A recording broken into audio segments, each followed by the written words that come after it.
See, and I, Mr. Ansana, ye measure say no. Who, ya near Avre, who say, or my yetimin. So, walk cabro for no tia.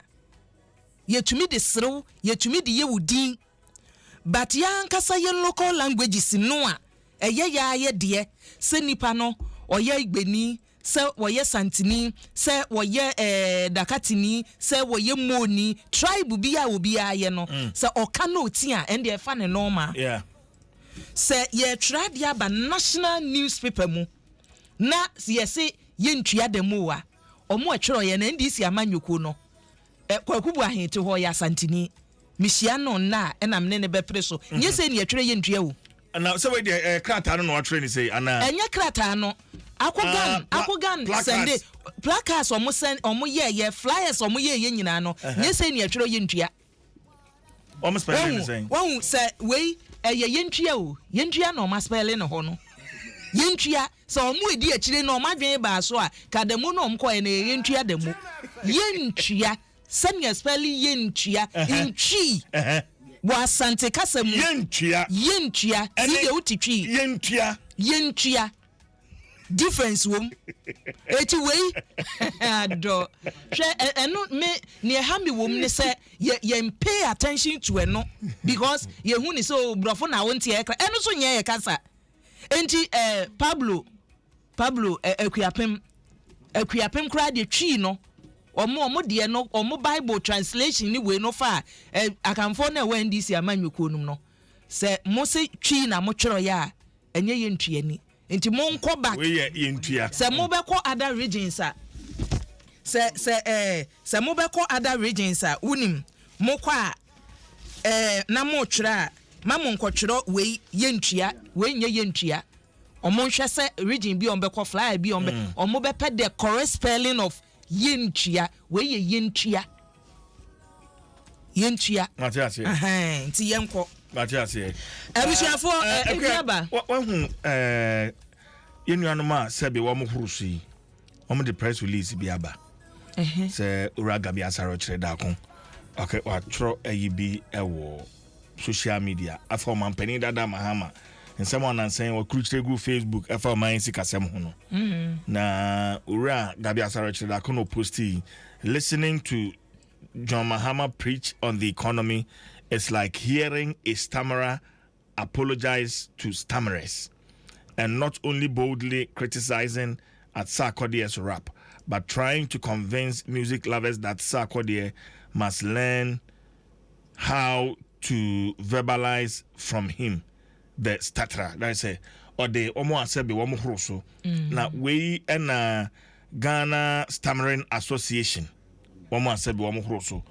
Omo say ensem no a uraga bi asaro kire da kon wokan ye no aha wo mo pa mo track ten disparaging comment made by Gabi Ochedakon about persons who stammer. Odi omo ho fe wo yeah to mo track de aba me nim say ono a ohun letter no ma tra ho chewpa bi e wo ho no ode beba if you say if I boy ho no say sabeka wo mo panin pa woda ano ura Michael Obin General Secretary eni ma bi say no eya na e ha dwen ba e bi so a nipa na ochiro ye no ono a na obetumi akire mu e say nipa wadi dem na nkasa no enra na mo ne set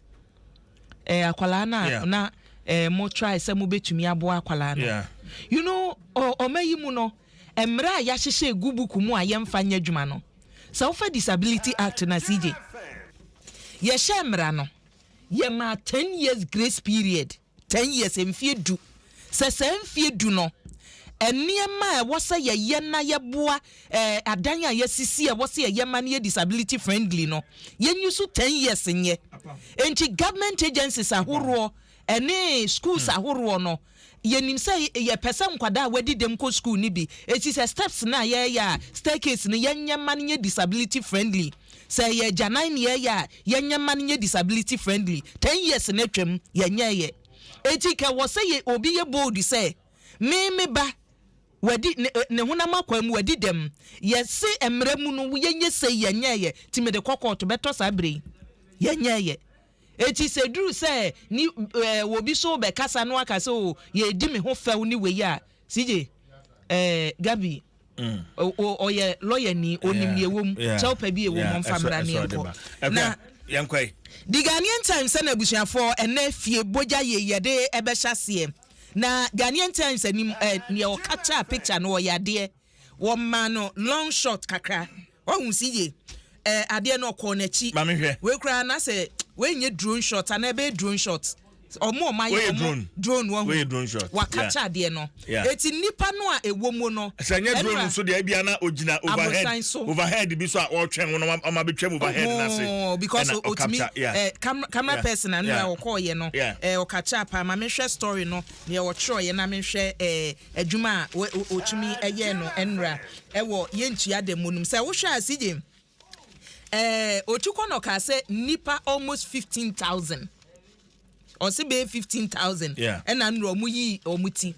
eti sa Adom no a ene dada ubonkrata no akiri no say drew 15,000 no and ye obi abomodin akacha papa ye Abigail Afa o share Facebook so a video no at the Facebook yeah just say Dom no omugum Abigail Afa any Anita Accra na omocho ye nti omo picture omo de ba ye no wo hwa ye ntua de mu no na the bonkrata wo de ho emfonyini abetu animu no se enra enkran mountain so na nyagro omanfo a wote wo ho gu mountain so say E-Levy no tua na wontua efisa wo hu se wo tua we krokro de dwon Ghana for ho be kire wo ne kura wo se Ghana for ho kire wo eti se san be ka ho a enya de se ebeboa etu nya da ubonkata the Ghanaian Times a ene animu wo ha na E-Levy na so ho so for sure may see kasem so and an infonyi da ha onimonyam for kenofo yata o ya nata ifishe bediano nata ifite ehye no ani CJ chen ye dani komu ebi na dani komu no to park de no ebi dani komu ba cho me de ndenye to park de me na we de hia ba cho me de o sa homatia park de ne akese anu bi awana de na to park so no Jay-Z inti pram Jay-Z minister so de no eno so emu edu kakra na eska ko we pure gold ena dani ko mo se E-Levy no be support Ghana fo bi enti ase na asemba ko a wo pese wo kama Ghana fo nyina ti ase ne se E-Levy no bi mfa matunu botom no obi nie wode beboa ma mining puntuo akọ animu ena EPA Environmental Protection Agency mpanimfo CJ wo makọ mu eyefu naka ho omsom ko enchechira ma omo o se chemicals o mu use display funaka no lawyer Kwamna Kokofu ne EPA omo so omo educate omo on proper spray o se display funaka Adem spray no e was so bi wo nipa no a wawu a ye say chemicals a omu use no se wan hwe yi a ebetumi ama omo kora no a omo spray no betumi ama omo yawe na efunu so ne yade tumtie wo style ye no enti Pani Kwamna Kokofu ye say na adwuma na adoso wadu funaka ho ide ene na che say adwuma na ye kese akua o hwe oba Facebook sisi ya wakofa asem aba yentua no na sisi adane achinye ewo anti omo se ne eda ho na eden we mpo ye hwan ya mame hwe chere diabo ampofo o say yentua not yentua na Regina Angel no de yentua no aba otum say no eye mienu eye mienu yentua ena oh because you pay attention to your kasa no CJ na daily graphics so any mampani na adodankwa Akufo-Addo say justification bia ni hono maku se oman bi be yeku no mbeka se mampani no ayese ntini yetu abagu ye no o se justification bia ni hono mo ti wo ayeku leader bia ni wie meka se ne ho kire ye ntini yetu abagu ye o se sa wo ho kire wo a ye de mra kwa so wonam so na ne esese wo ye no watumi aye ne kama eti ene daily graphic so edibi aba na yemfa daily analyst the one ka te ya doso eno so mre won so ene yentua na bi no ode aba na CJ Maxam adwumakuo no a na wode se topa yo se niema gumu e ko jagu Appiatse no mampani na nado yese wa ma directive say sika $6 million no ayaje efre adwumakuo no hono no yemfa mu $5 million enko Appiatse found no mu na wohu eye ne yeka ne say yemfa ma Appiatse fo ahwe ya kromofo da no nko mokɔbo nadmo pani no say mampani abedi ache discardboard ya hye ne bottom nti just can e be cha mo nti e wo say enchiremu ba na we enchiremu ewo mu ni say sika no ye de tofoto na ya bonu mu na kuro no e wo say ye san reconstruct kuro no yemfa nko nka ho yemfa nye sa adwuma no ene omo de beba kakra beba nyina no na CJ the republic mu na mpesa me de ba ko etwamu yase emrahye badwani ukoni udwaben a wa wo yonko baafi Michael chere baafi why then na ni abere ne ho denden say MPP amanyoko no mpanimfo bi ewo mu oya yanyatwem wo se parliament E-Levy no omuntimi mpase nyina wonim adwa safuntia dom kwa benyamra hye badwani okay asemo da be na mgina hakan wo se last week wo se say no se wo hwa dom kwa benyamra hye badwani wa ye ne ho chenchen hene e wo parliament wo no mo chenchen hene ye ka chenchen hene a unim chenchen hene se ko so wo ba chenchen kokuro na wo se wo be ye bibia wo parliament wo no mo a asa wo blackmail je se mo anye mi say ya minye say enti parliament ho mu hia say o mu de numbers na ye adwuma no wo be hwe yese watu kwan wo be hwe yese wafa na say ametoja say yese ya man deputy majority leader say no ne blackmail no e ka ho no o deputy majority leader na chese afanyo enko constituency won kwafutu no won fa akonwa no emma no na nye saade a na E-Levy no ne ba akono mu nya na mo de apase ena wa wo yonko wachire be fi ka se spade se wo hu Sophie na ase ya tra wo dididi a enye yi nti mpanimfo e wa amanyokuo no mu a etoda na ebi ka se o mse an na MPP side na wo parliament na monyere mo ho na mo ma E-Levy no nipa no a wo ye saade mumoni din ka se bia adwoa na etete yen na emom sembe mode be wada saa no yade a ne omo ye no enye eti ne wo ka ye dodo na so de bia be kan say na adwoa na post e de ma no na post na amanfo pere se omo pen ye se ne onya ya mpe ye ope ye so enya ye CJ ye bobi din se won kwa sa agenda ministry Kemrika ekwa bohire NDC abere so samse ahi wonim committee om de no kwato so gender ebinsi da gender no na echa haman be ye echa haman ye wo gender nka ndi eja so mo ya na mo de amama eso woje ye eso ye se post na ede ma mi so won kwa gender ministry ho no wom so wonsi ho da etini nyina waja ministry no ho akọ leave se okọ leave no mampani so won tena nche kakransa ma sisili abna pa ejetri anti si so de ne o de be hye ne sabia ni hono mo a wonye na CJ wunim da bia ye koma ma se emma dodo na no enya position ewo amamuo bi e be koso position so de mamon so na amochire enya omu nyina eti ne ya be ye nkate pro ye ba nkate pamu no emma no bebre wo parliament hono mo say yes constitution say yenyi ministers dodo na from parliament there are competent women e parliament on mo a say woma ba ku bi na say ja wo twetwe ne ho a eno a ne say no wayi na ade foforo ba eti the one kata na the republic and we cross the republic press ena wode Anti-E-Levy ni photo fe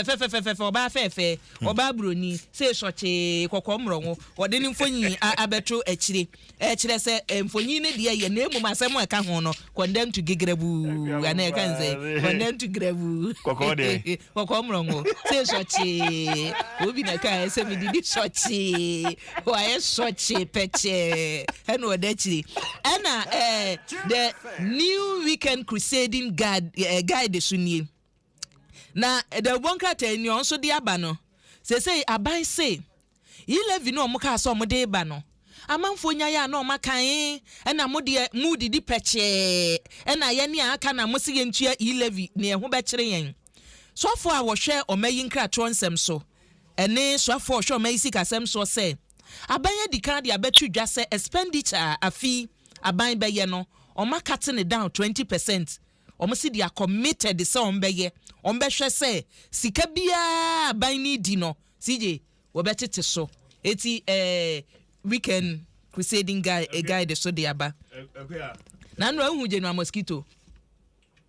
eno ahu je no ewo eyi demo no yentua demo no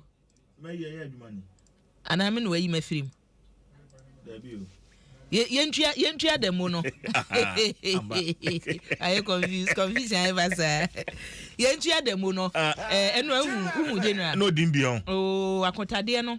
sa say kama na wom eti na bebre abasi je na medi sie no ma memma mea oye mbaye minua Brina what is that in da Brina Lois Alexandra Chum Brina hey anti koni tudin anti comforters yedu atudin Brina Lois Alexandra Chum wedi 9 years enti Brina wo ma me eno papa omo ma happy General Mosquito and ayo adenato ohu wa hyehyɛ ne ho baby a no mo nam na mu edu nti na wo say wo hyehyɛ ne sije yenkɔ wo wo culture nwom no de na so membo no o de culture de ne obeyi atwum bia tija wo te say Bob Marley de o de batum bia to